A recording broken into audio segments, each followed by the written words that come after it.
네, 안녕하세요. 의학유전 희귀질환센터 개소 1주년 축하드립니다. 좋은 발표 자리 마련해 주셔서 감사합니다. 진단검사의학과 이재웅입니다. 네, 오늘 말씀드릴 내용은 소개해 드린 대로 유전질환 NGS 검사 예와 실제라고 해서 우선 이제 임상의 교수님들께서 처방을 하실 때 궁금할 만한 이제 유전질환에 대한 진단검사의 개괄적인 내용과 이번에 이제 인천성모병원에 도입되는 NGS 검사 그리고 증례 등을 소개해 드리도록 하겠습니다. 발표 순서는 다음과 같습니다. 유전질환의 진단검사라고 하면은 유전자 검사라고 했을 때 가장 오래되고 전통적인 염색체 검사부터 마이크로어레이, MLP, 시퀀싱과 같은 유전자 염기 서열 분석이 있겠고요. 각각 검사는 염색체와 유전자 변이 크기와 구조적 이상 등등 볼 수 있는 범위와 종류의 차이가 있기 때문에 어떠한 한 종류의 검사가 다른 종류의 검사를 포함하거나 대체할 수는 없고 상호 보완적으로 처방을 해야겠습니다. 그 외에 돌연변이 핫스팟이 있는 경우에는 PCR 검사로도 검사가 빠르게 가능하겠고요. 그 외에 변이 크기가 크고 이런 염기 서열 반복에 의한 병인론이 밝혀진 질환들에 대해서는 DNA나 RNA, 프로틴을 이용한 블로팅 방법들, 이런 방법들을 통해서 각각 질환의 발병 기전에 맞추어 처방을 해주시면 되겠습니다. 네, 유전자는 NGS, 차세대 염기 서열 분석 유전자 패널 검사입니다. 기본적으로 이제 급여화가 됐을 때 레벨 1 패널과 레벨 2 패널로 정해져 있고요. 레벨 1 패널은 레벨 2 패널로 정해진 세 가지 질환을 제외한 대부분의 질환에 대한 유전자 패널 검사의 패널이 해당이 되겠습니다. 도입 시는 이제 유전자 수 2개에서 30개 또는 유전자 길이가 일정 크기 이하인 경우로 이제 한정이 됐고요. 레벨 2 패널 같은 경우에는 이제 급여 보험가도 다르고 질환은 3개로 특정이 이제 규정을 돼 있습니다. 유전성 망막 색소 변성증, 유전성 난청, 샤르코마리투스병. 사실 이렇게 한정이 돼 있지만 이 질환 자체가 타입이 굉장히 여러 가지로 나눠져 있기 때문에 단일 질환으로서 간단히 작은 범위라고 볼 수는 없습니다. 유전자 수가 31개 이상 또는 유전자 길이가 일정 수준을 초과한 경우, 그리고 이런 세 개 질환에 대한 패널에 대해서는 질환별로 필수 유전자가 규정이 되어 있어서 각 유전자 검사 기관의 패널에는 이런 것들이 포함이 돼서 구성이 되어 있습니다. 패널별로 유전자만으로 이런 프라이머 세트를 구성할 경우에는 제한된 숫자의 유전자를 대상으로 검사를 하게 되고, 이런 어떤 한 패널에 대해서 이제 음성이 나왔다 했을 때 의심되는 다른 질환에 대해서 패널 재분석은 불가능합니다. 애초에 검사 장비에 들어간 프라이머 세트 자체가 유전자 세트 자체가 제한이 됐기 때문에 그렇고요. 그리고 아예 처음부터 많은 유전자에 대해서 상용 이제 클리니컬 레벨 엑솜 시퀀싱 패널이라고 합니다. 몇천 개 단위, 수천 개 단위의 많은 유전자에 대해서 엑솜 레벨로 구성된 패널을 사용을 합니다. 다수 유전자를 대상으로 검사를 한 뒤에 이제 해석을 할 때, 판독을 할 때 패널에 포함된 유전자에 대해서 분석을 하게 됩니다.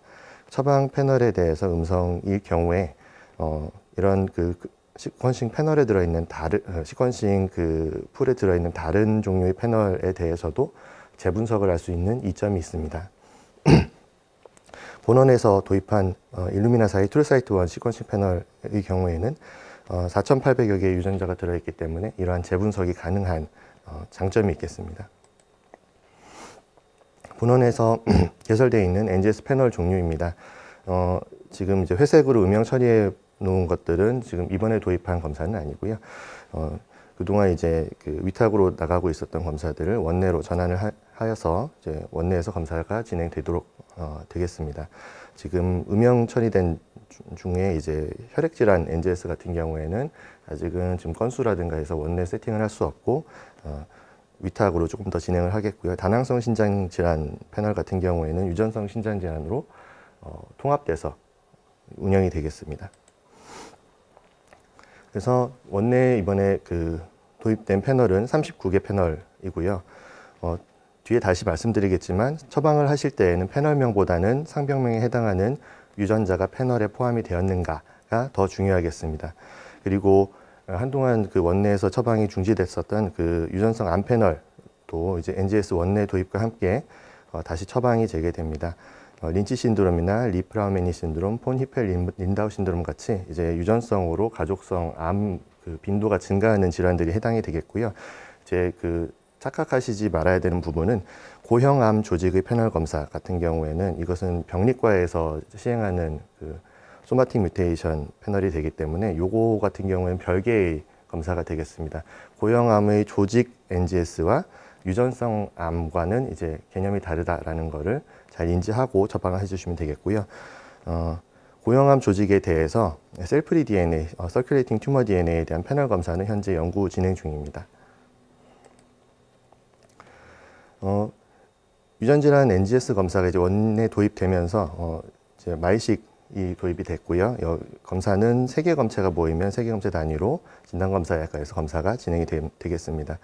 검체 수집부터 이제 일주일, 보통 지금 처방량으로 한 일주일 정도 걸릴 것 같고요. 검체 전처리에 이틀 정도, 서열 분석, 장비에서 들어가서 나오는 데까지 한 이틀 정도, 그리고 다시 나온 데이터 파일을 어노테이션하고 결과 분석에 들어가는 데까지 해서 대략 장비로 들어가서 나오는데 한 일주일 정도 걸린다고 생각하시면 되겠고요.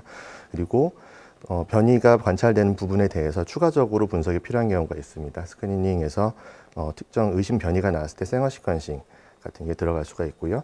이런 그 추가적인 검사가 들어가는 경우에는 환자별로 나오는 변이마다 개별적으로 이런 생어 시퀀싱 검사 프라이머를 새로 디자인해서 제작부터 맞춤형으로 검사를 진행하게 됩니다. 그리고 이제 엑손 외의 부분에 스플라이싱 뮤테이션, 인트로닉한 부분이나 아니면 크립틱하게 엑소닉한 스플라이싱 뮤테이션이 의심되는 경우에는 RNA로 생어를 다시 검사를 하기 때문에 새로 이제 체열이 한 번 더 필요합니다. DNA를 추출해서 NGS를 돌렸고 RNA 검사를 하기 위해서는 체열이 한 번 더 필요하니까요. 이 부분을 좀 잘 알아주시면 되겠습니다. 그리고 환자에 대해서 어떤 특정 병인성 변이가 관찰이 되었거나 또는 VUS 변이가 관찰이 된 경우에는 가족 검사나 부모 검사를 처방 검사로서 진행을 할 수가 있겠습니다. 원내 코드는 화면에 보여드리는 것과 같습니다. 예, 직례 소개드리도록 하겠습니다. 2세 여아였고요. 전반적인 발달 장애와 지적 장애가 있는 환아였습니다. 그래서 지금 다른 여타 검사에서는 유의미한 병인성의 원인은 찾지 못했고요. 그래서 유전성 발달 지연 패널 검사를 처방을 해주셨습니다. 이니셜 그 스크리닝에서는 특별히 그 병인성 변이가 관찰이 되지 않았습니다. 그런데 이제 베리언트 알릴 프리퀀시가 낮았던 드노보한 VUS 변이가 질병 연관성이 있을 수 있다라고 판단이 돼서 제가 장대현 교수님께 문의를 드렸고 드물게 보통은 이런 유전성 발달 지연 발달 장애에 대해서 환자가 그 검사가 의뢰가 될 때 부모님은 보통은 지적장애가 없으세요. 우리 애기가 이상하고 데리고 오시는데 부모가 모두 지적장애가 있는 드문 케이스였고요. 그리고 환아의 임상 양상이 아빠랑 엄마들 중에 엄마 쪽에 좀 더 가까웠다라고 말씀을 해주셨습니다. 그래서 해당 VUS 변이에 대해서는 부모 검사를 시행을 했습니다. 부모 검사 그리고 지금 화면에 보이는 그 변이가 환자에게서 관찰됐던 그 변이인데 그 베리언트 알릴 프리퀀시 자체가 0.3이 되지 않았습니다. 보통 이런 그 유전성 변이 같은 경우에는 헤테로지고스하게 변이를 갖고 있을 때 0.5의 수렴하는 어떤 그 베리언트 알릴 프리퀀시를 갖게 되는데 그 좀 많이 낮게 나왔기 때문에 그리고 기존에 보고되지 않았던 변이였기 때문에 여기에 대해서는 의미를 좀 더 찾아봐야 되고요. 이 그 유전자에 연관된 질환이 스나이더 블록 캄포 증후군이라고 하는 드문 질환이 되었습니다. 그래서 이 NGS에서 나온 리드 그래프는 다음과 같았고 부모 검사를 이제 그 생어로 그래서 진행을 했더니 환자의 엄마에서 그 아빠에게는 없었고요. 환자의 엄마에서 환자와 동일한 변이가 헤테로자이고트 형태로 관찰이 되었습니다. 임상 양상도 엄마랑 같았기 때문에 비슷했기 때문에 이게 엄마로부터 유래된 부분이 변이가 원인이었겠구나 하고 알 수 있게 되었고요. 슈나이더스 블록 캄포증후군 어떻게 읽는지도 잘 모르겠던데요. 이제 상염색체 우성으로 유전되는 신경발달 쪽 지연으로서 이제 이런 범발달 장애와 지적 지연 그리고 언어 지연 같은 것들을 주증상으로 하는 질환이 되겠습니다. 마크로세팔리 같은 게 동반될 수가 있고요. 뭐 앞머리가 튀어나온다든가 다양한 증상이 나타날 수 있는데 이런 증상 같은 경우에는 이러한 같은 동일 질환에서도 환자별로 다양하게 나타날 수 있기 때문에 진단에 어려움을 줄 수가 있습니다. 지금 이런 같은 질환에 대한 어떤 그 논문에서 발췌한 사진인데요. 그 변이 구역에 따라서 좀 어느 정도 카테고리화 할 수 있다. 라는 내용인 것 같은데 제가 보기에는 잘 모르겠습니다. 네, 그래서 이러한 증례를 소개해드렸고요. 이런 이제 NGS 검사를 처방하시는 선생님들께서는 자 항상 임상의가 처방을 할 때 잘 모르는 검사에 대해서 궁금한 게 그거죠. 삭감이 되느냐 안 되느냐.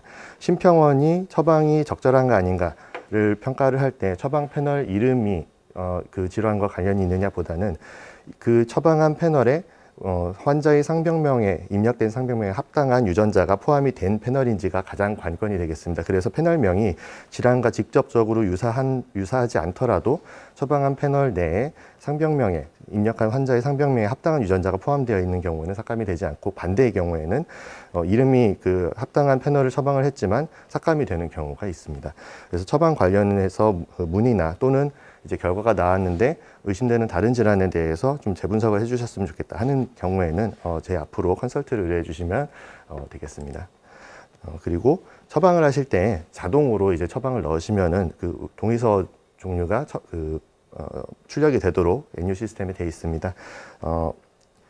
이런 그 검사 설명 및 동의서 그리고 설명 및 동의서 내에 우연 변이에 대해서 보고를 받으실지에 대한 설명과 동의를 하게 되어 있는데요. 가끔 가다가 이제 나는 이 질환 외에는 알고 싶지 않다 하는 분들도 덜어는 계세요. 아주 드물게. 그런 경우에 우연변이 보고에 동의하지 않는 경우에는 컨설트로 따로 알려주시면 그 부분에 대해서는 보고를 하지 않도록 하겠습니다. 그 외에 법에 따라서 인체 이름을 들인 기증 동의서 필요하고요.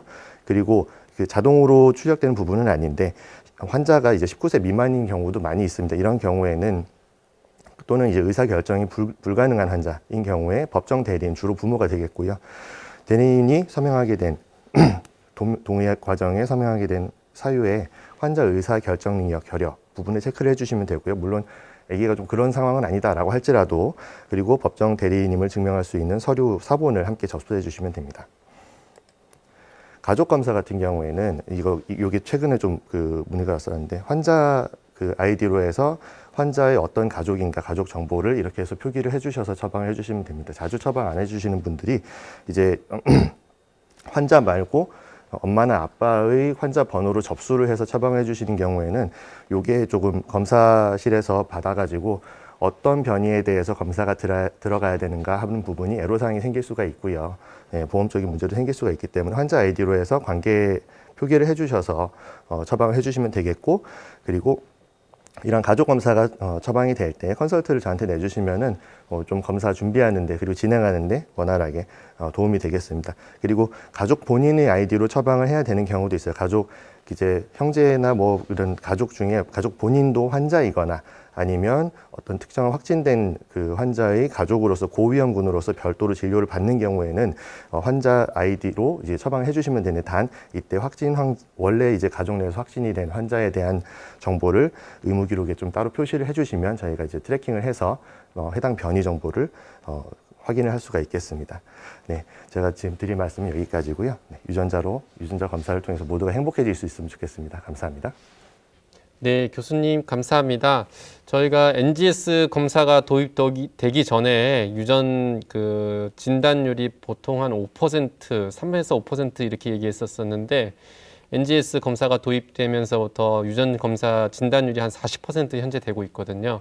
그래서 이제 NGS 검사가 굉장히 중요한 지금 시대인데 강의 잘 들었고 너무 감사드립니다.